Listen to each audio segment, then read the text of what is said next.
Hi guys. I don't know if you know, but I'm having the best week ever. It's really amazing.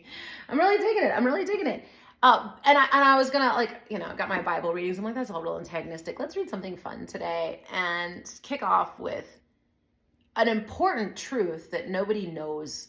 That's a little hard to land until you experience it, but it's right here in Abraham's book, The Astonishing Power of Emotions. I just opened it, by the way, to this, and it says vibrational alignment feels like relief. Now, I have been working on the journey to happiness, is what I called it, right? I started that about 2.5 years. I started, and what it looked like, if you can believe my journey to happiness, what it means is I started a random YouTube buried on the internet and posted everything that I said, just straight up without thinking about it.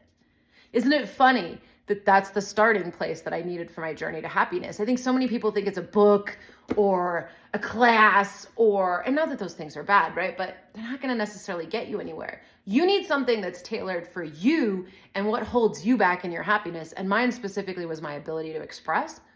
And also, I had highly developed one part of my personality and expertise. If you don't know, I'm a very actually advanced compliance and legal consultant. I'm an executive coach, and I'm very good at what I do. But I'm also a disruptor. And my professional career, while it looks great on paper to say these things, I did around a $250 million import children's footwear business into 40 different countries with 11 different licenses. And that was only one thing I did. You can rattle off a few that are really cool. But what really happened was I saw incredible global injustice, and I saw it all the way to the material suppliers overseas, which I was mapping for a computer system. And I had a team. I went to China. I mean, we did a lot of work. It was pretty phenomenal and cutting edge. And then I saw it all the way down to the retail side here. Like, very few people in the world, for the record, have been watching a container be packed overseas and writing policy associated with massive retailers, right? And licenses. Like, I literally took the licensing policies and contracts of every major retailer. I've read them all, like Famous Footwear, Walmart, Target, Macy's, like, because we had branded and we had discount. So I covered everything. And then internationally for any store we did as well. And all the licenses. So Disney, Marvel, Reebok, New Balance, like on and on and on for every footwear brand you can imagine, from Cole Haan and Polo, right, to a Disney shoe. And I had to take all that policy, coalesce it into something that I could apply to my factory base, because I can't send 500 policies to my factories. I needed one. So that was actually part of my job. I'm very good at that. And very few people even ever have that job. And when they do, they stay up at that level, by the way, right? They continue to make six figures and then, go on to millionaire stuff, right? Because you hold all the secrets of the entire industry. I have 3 hard drives and several hundred dated and timed pages from my career. But if there's one thing you learn as a compliance director or any kind of legal framework as well, and you aren't making money off of it like a lawyer, you realize that nobody wins through litigation. There's just nobody wins. There's nothing achieved for anyone through that process. All the secrets get buried deeper, and I'm about systemic change. So I was up there, and then I came down to the bottom of the supply chain. My husband and I literally were 4 a.m. key holders to a Fortune 100 retail store. We rode there together. He unloaded the truck. Who that's packed the boxes and written the policy takes the boxes off the truck and opens them. Because that was my husband's job, but my team flexed in all the time because we were the ones that reset the entire store. So we did what was called planograms, which means, and there are only 3 of us to do a whole massive big box store, we move at light speed to reset every section. So anytime you go into your favorite, consumer goods retailer and you notice a section is changed because it's Halloween or it's Christmas or the pet change. Now, it doesn't happen as much because I don't have money for that anymore because they're massive waste, which is a later conversation that I totally mapped because I was at the bottom floor and had all the expertise at the top floor. And the waste is so visible and easy to see right away. You're like, oh my God, this company is bleeding money in ways that you can't even know. Meanwhile, I also was running the pricing team right during COVID. After COVID, I was actually at another retailer before that, but it was during the fallout of like everything opening and the vaccine coming out and like all that stuff. And I was doing all the price changes. My team did the price changes and I covered for them all the time if they're not there. So I got to literally be the one printing and posting the price tags and watching dog food go up $10.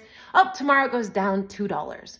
Up tomorrow it goes down another $1. Up, it's up $2. Like, they were constantly trying to find what price you were willing to pay for their goods. It was so obvious. It was disgusting. And anyway, So I unpacked the boxes coming off the thing, like coming off the truck, right? So my husband pushed all that, but when we would reset a section, it was our job to also grab and push it. So any new product, especially, I was always the first one on it because we're the first ones putting it on the shelf.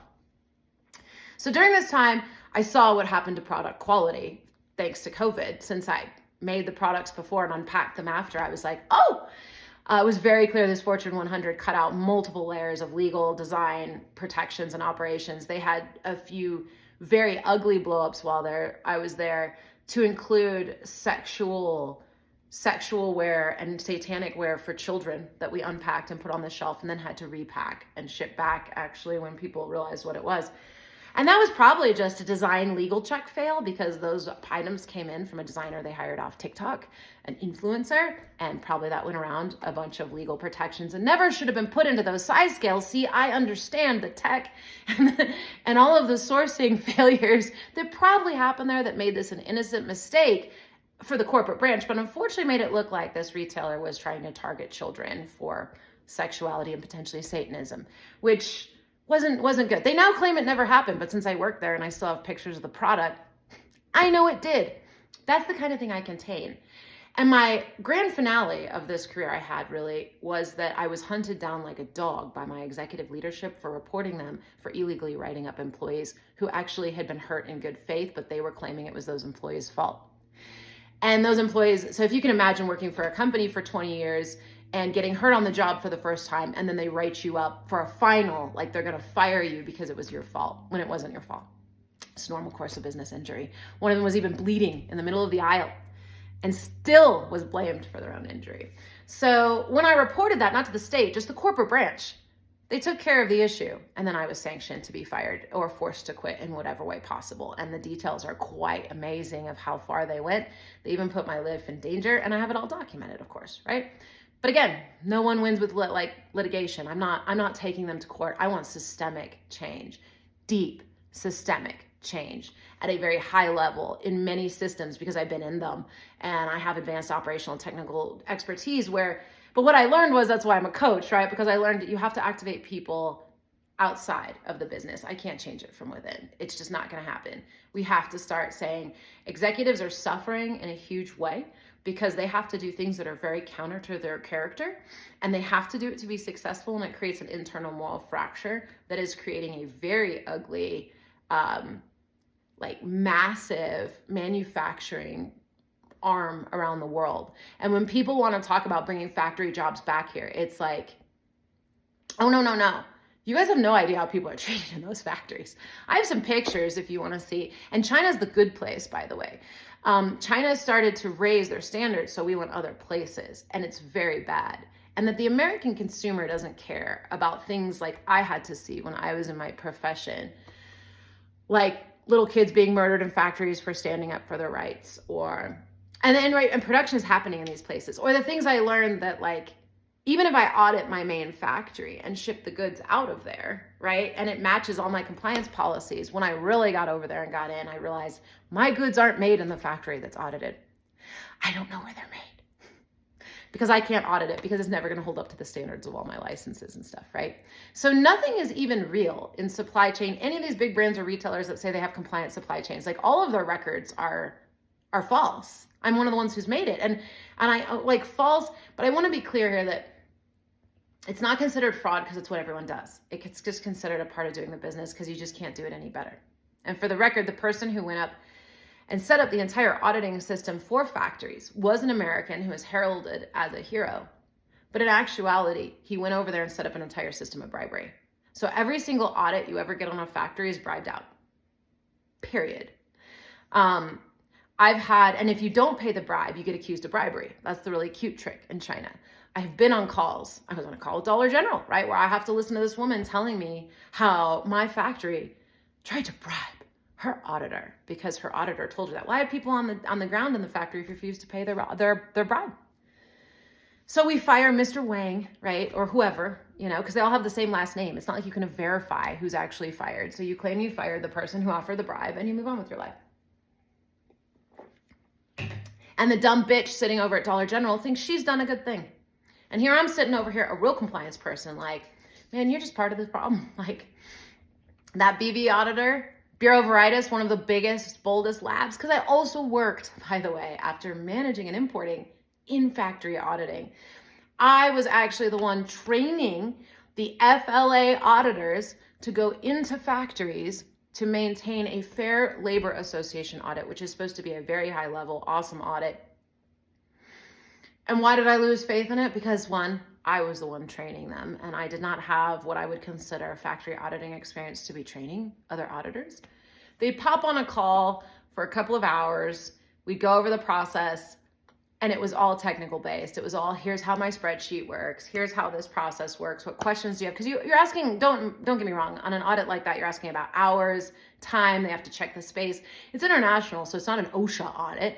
You're not checking for OSHA standards, but they don't even get to the environmental portion or any of that. Like, no factory knows what to do with the environmental portion of an audit. They're like, put containers in what? I mean, I've been in the factories and there's just goo everywhere and it's exploding and you're like, yeah, this is totally compliant.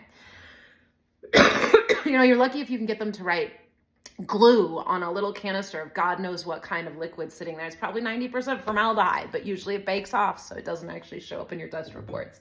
Did you know that most of your goods have formaldehyde all over them? But it slowly burns off, so usually, but you don't even really have formaldehyde testing on everything because they tried to pass that and everything failed and no one could afford it and they couldn't fix it. So that's how they're preserving your goods, right? There are very few people that have stood in a factory like I have and had a major licenses product brought up to us while we're standing there, and they bought cheap ass white PU, so it's already turning black and the goods haven't shipped. And the factory owner comes to us like, they don't know, like they don't understand this stuff. I think people think that foreign factories have like all this expertise. It's like, these guys are running and this was before COVID. God only knows after COVID. I'm sure it's much worse. Those guys are probably all gone because factories just close and open, So he brings us a shoe with white PU that's turning black. And his solution is he's going to spray paint it. And that's the first time I realized why some shoes, when you open the box, smell just like spray paint. Because they are. I was going to go buy a fancy pair of those Steve Madden new boots. What are those really expensive? He's got that really cool store with the Western boots, like $400, $500 a pop. I can't even think of the name now. And I love them. And I wanted a pair. And I was trying them on and I opened a box and they totally smelled like spray paint. So this is me. I went ahead and sent a little resume in because they were up in Boulder and I was like, who is this company? And I wasn't looking to work in the field then, but I sent it in and everyone that answered was fascinating because they're all Chinese. And so I knew immediately that this brand is being run by your Asians who know that business, but being made out of Mexico. So you don't have an American compliance team. You don't have an American, anyway, so I went back and forth with them about some different things and the shoes and just kind of did my poking the way I do. I'm very good at playing dumb. It's really important. Like the most underrated skill in business is being underestimated, really. Or I should say the most underestimated skill in business is being underestimated. If you haven't tried it and you're looking to extract information for a good cause, gets you in everywhere, especially as a cute blonde girl. I would go into the factories, right? And I had a team. So one of my real things would be like, I would act like I'd never been in a factory. I was like, what's that? Oh my God, what's this? And they would think I was really fascinated because I do love to learn. So it's also honest for me. It's not like I have to fake passion about learning, but I would do it in such a way that it would make it safer for them. So as we're taking pictures, I would ask, can I take pictures of this? Of course, I haven't done anything with that and those factories don't even exist. So it was safe for them. It's not like I was manipulating them, but I'm definitely gathering for my own personal archives, like, what does production look like? What is happening here? And taking pictures of everything, right? Because I never knew where anything was going. So it was like, I just want to document. That's all that was really part of it. So I learned then how far you could really get by playing dumb because you really pass through a lot of people's, and like I said, it wasn't a threat anyway. So it's not like the guy misread the situation. So, but getting in there and really seeing this and realizing how absurd the entire system is. And everyone who's doing any kind of business, like those $400 boots for Steve Madden, God only knows what they're being made for, by who. He has a horrible supply chain system. He's got not soft-hearted, red-blooded Americans running it, and he's got spray paint on these bad boys at $400 a pop. I know what's happening. That means he's not paying for the really expensive material to make him look like this. He's buying a cheaper material and asking his factory to adapt it, and it'll probably hold for the life of the product. But I don't give a shit. It's not a real printed material. You painted it. And of course, they'll be like, it's a strip. Anyway, so very few people. So take us back to that scenario, right? I'm in a factory. They walk up with this branded shoe that's supposed to ship tomorrow. It's white PU. It's turning black, and he's spray painting it white. And here is what, we're left to decide what to do. Me, the compliance person, and like the head of our office overseas. If we miss the ship date, we're going to get hit with hundreds of thousands of dollars in chargebacks and put our relationship with this major brand on the line. If we reorder the material, it's going to take way too long to make it. The orders will probably be canceled and we won't be paid, nor will this factory. Meanwhile, they've put in all the labor hours, obviously bought shitty material and done all these things. But we, as a company, I know, have also really under-negotiated pricing, and that's why we're able to keep this license and get the order anyway. No one can make it for this price. So we're saying we can, and the truth is we can't either. And you're sitting there and you go, okay, well, I'm not at the pay grade to make those decisions. But at the same time, no one above my pay grade can know about this decision. That's why we're there. Any big secret that happens in major supply chain, be very clear. We all know how guarded it needs to be, and people are in positions that understand their level of protection to provide, so nothing ever gets out. Of course, that situation got worked out how it got worked out, and I'm going to leave it there, right? Because it was years ago, and all those shoes are long in a dump anyway. But these are the kinds of situations that are impossible for people to solve. There's no way we can make a good decision there. We can't. It's too late. We can't change the materials. The product's crap. We're going to lose money either way. We have to decide which is going to do least amount of damage to the business. You can't really expect anything else of people in those scenarios. And I have to say that you don't get in that scenario unless you are the yes man they need. You're not going to be me today going, well, we're going to have to tell the truth. Right? I'm the executive coach you hire when you make those kinds of decisions to go, wow, how does that eat you up inside? Are you sleeping well at night? I also knew there was prison labor in multiple factories, slave labor. I found that out towards the end because I was working really hard to build trust and figure out what was really going on. And the people overseas didn't want to carry those secrets alone. And I don't blame them. And I could only carry them so long with them. They're still doing it. So I guess they found a way to live with it. But what I really want to get to, I was planning to read vibrational alignment, feels like relief. But this all goes together, you guys, because this was my career. I was way out of vibrational alignment. And I've been working very hard really since COVID. It's really been since 2020.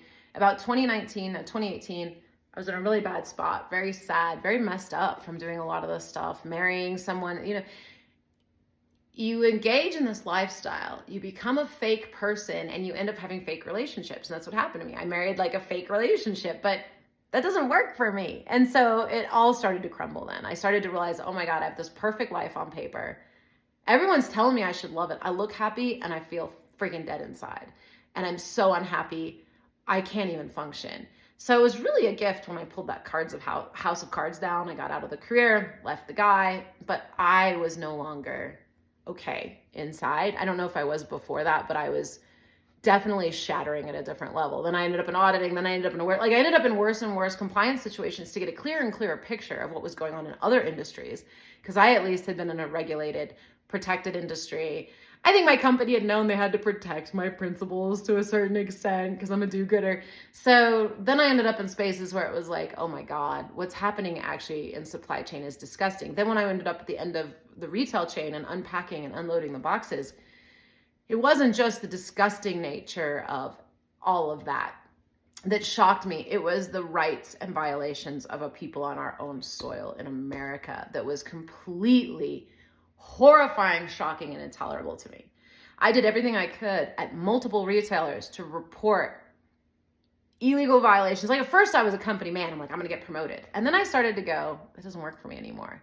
And my eyes started to open to much more oppressive, horrible things happening, and that we excuse it as leaders because we're making more money and it's just part of doing business. I have a business to run.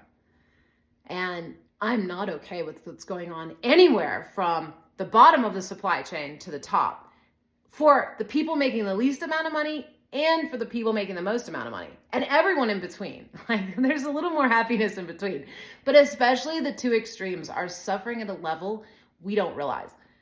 When we talk about executive affairs, like that astronomer event that happened, so many people they fall into either camp judgment or camp like cool, like, oh, that's kind of cute, because they don't understand the business or they don't understand the business background of why a CEO would want a trusted person in the head of HR position. It's the same reason they want a trusted person in compliance.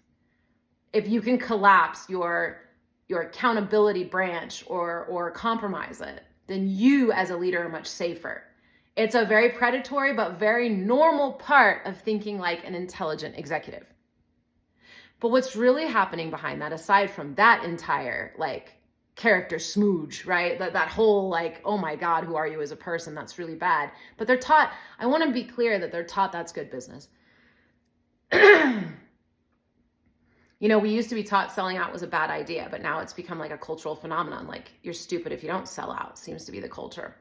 But what's really going on there is this incredible moral and integrity void, this emptiness inside of a person because they've crossed their own integrity so much. They don't know who they are anymore. And that is a very hard, sad place for an executive to live.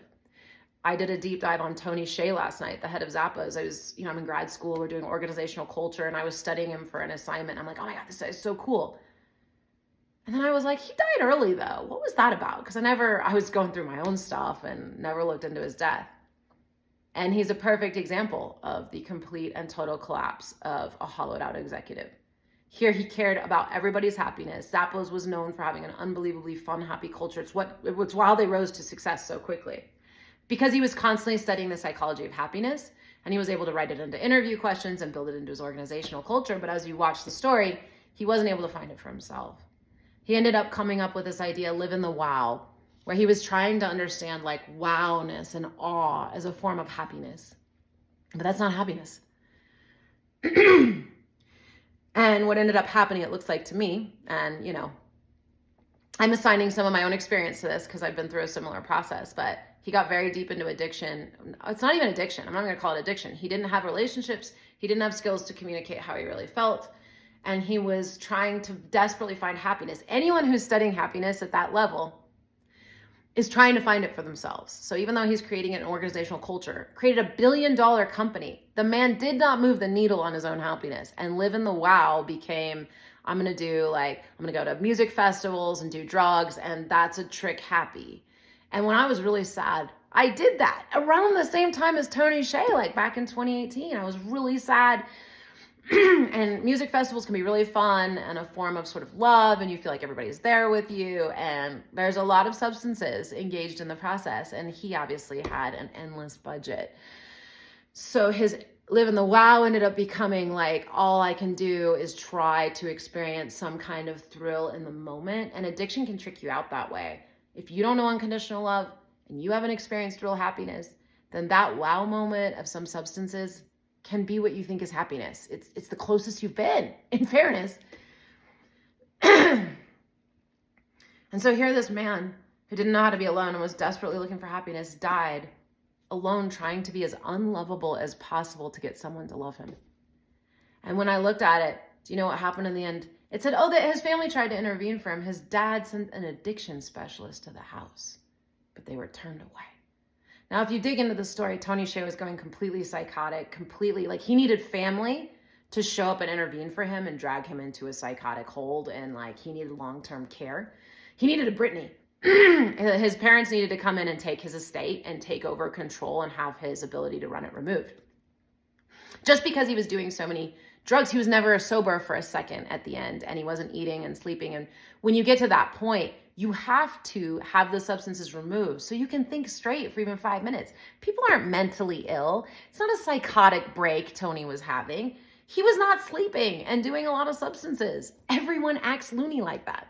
I pushed myself a little bit in that direction, and I can tell you, You start to hear voices. You start, like, the whole thing goes real wonky when you don't sleep and, like, you don't eat, and and it's not, when people go addiction and mental illness and psychotic, and it's not, like, that's your friend. He just needs sleep, and he needs to sober up for a minute and have a good meal. His body is eating itself. Like, of course he doesn't think straight. He has no serotonin left in his brain. He's been doing ecstasy for 3 weeks. Everyone's suicidal after that. So it's really important to realize, like, wow, this was someone who was trying to get someone to love him. He was trying to pay everyone off to let him die. And it's like he was waiting for someone to be like, I'm not taking a price for that, Tony. I'm taking you where we're going. I care about you as a person. So back to my chapter, what I opened up to.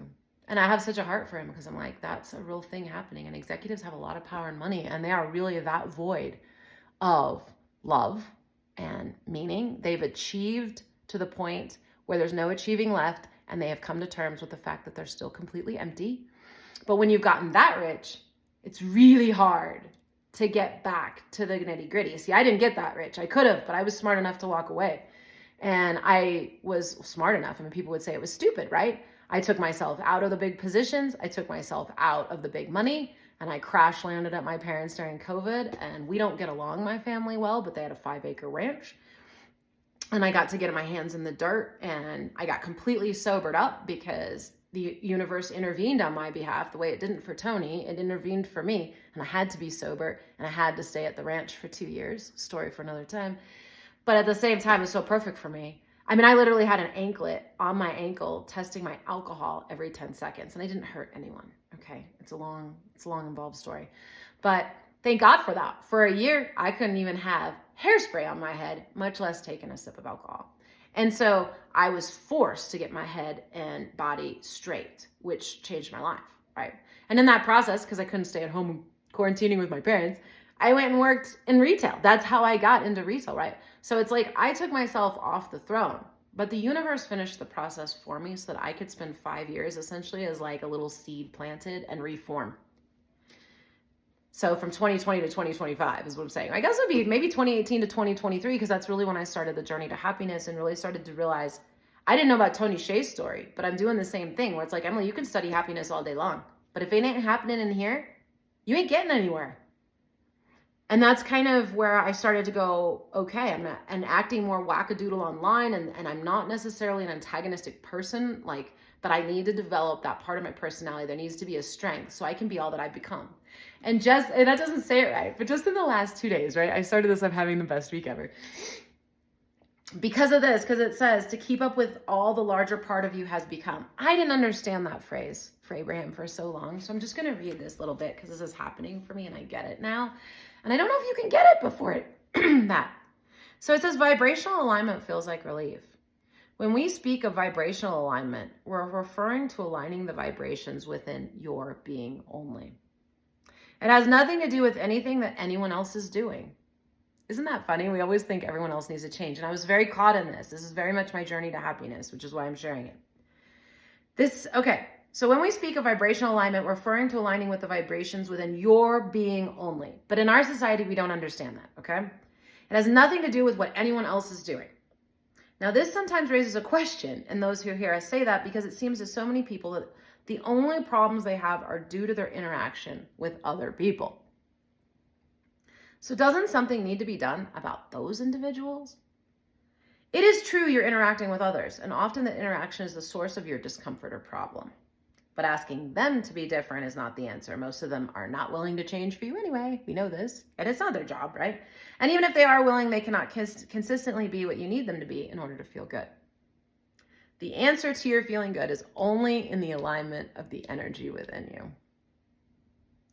As we've said before, it is about you allowing yourself to keep up with what the larger part of you has become. The last couple of days, I was trying to say it to Justin, my husband. I was like, oh, I'm becoming all that I've become. Like, I couldn't get the words right. And then I opened it up. It's like allowing yourself to keep up with what the larger part of you has become. I didn't really know what that meant, but I did know I was out of vibrational alignment. And what I realize now as I'm leveling out is that part of me was really overdeveloped. Like the larger part of me had become something and another part of me wasn't going. And so I was just having the rift felt too big. I felt the calling. I really wanted to join with this larger part of myself. I know it has so much potential and I've done so much work. I've studied so much.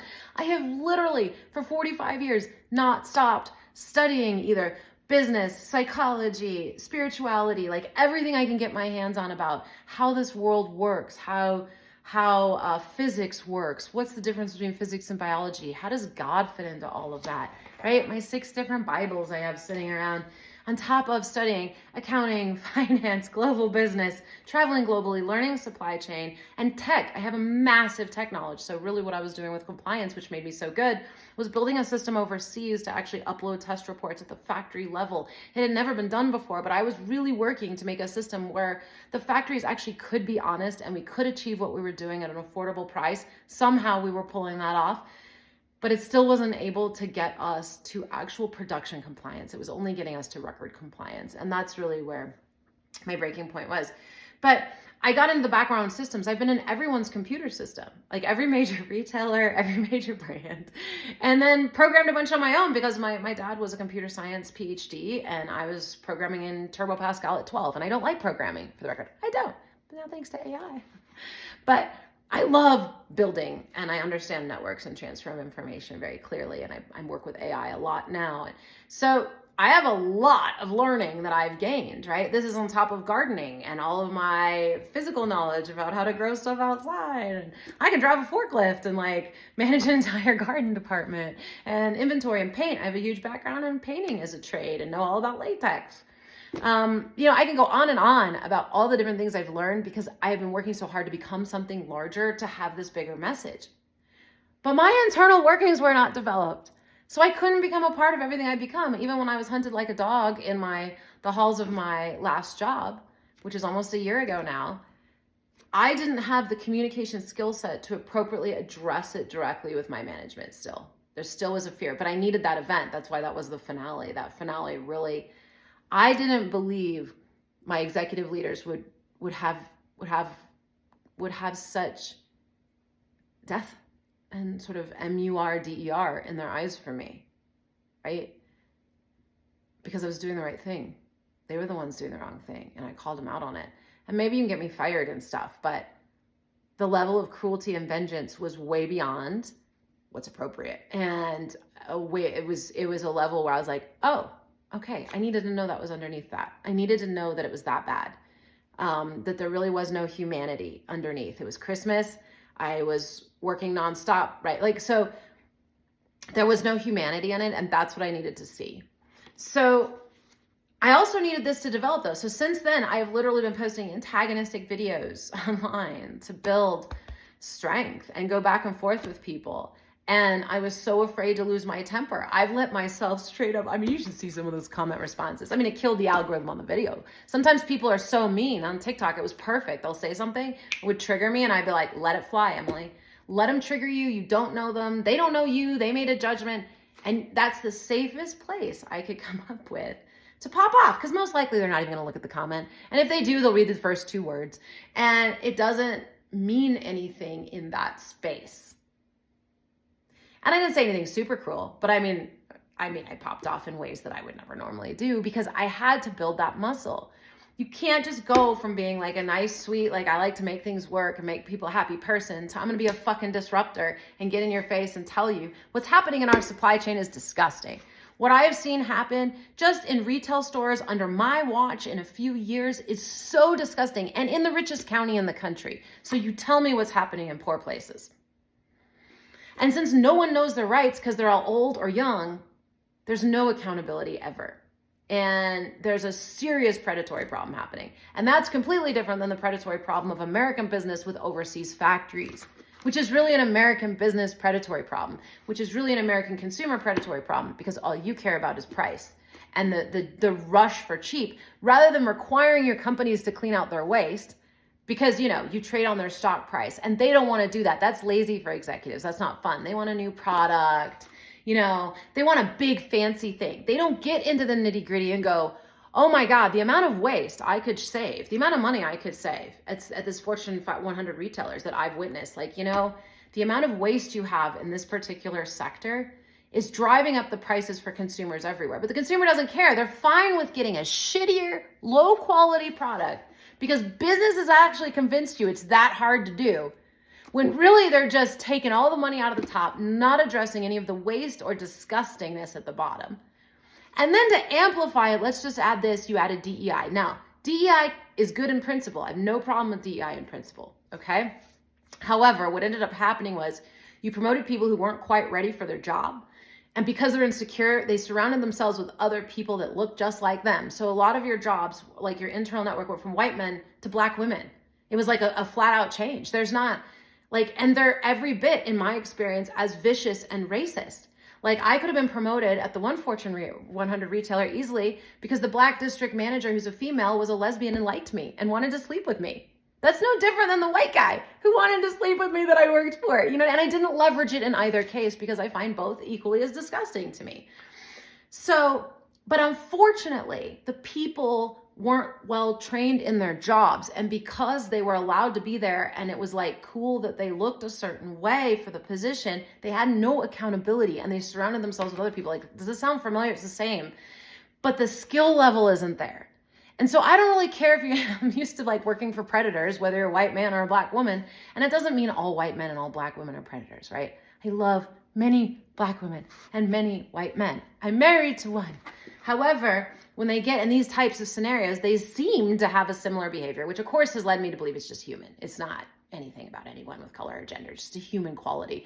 When you get put into a position you don't like, or when you put into a position you don't feel you're quite ready for and you have that imposter syndrome, insecurity often drives us to put other people who are dumber around us because we don't want to be challenged, because we're worried. We don't want that trigger, right?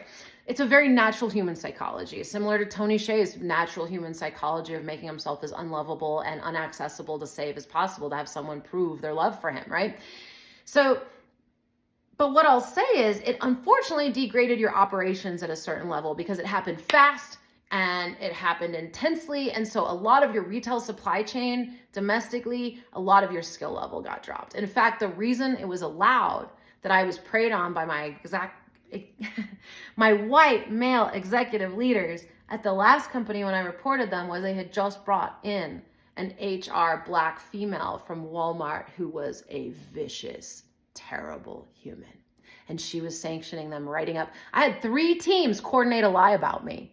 And the write-up, I have it. It wasn't even substantial. There's no evidence. And it still took 3 of them to lie about it. To get it, I had 3 assistant store managers in my first write-up of my career.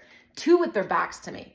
I've given a lot of write-ups in my career and correctives. I would never have anyone in the meeting with a back to me.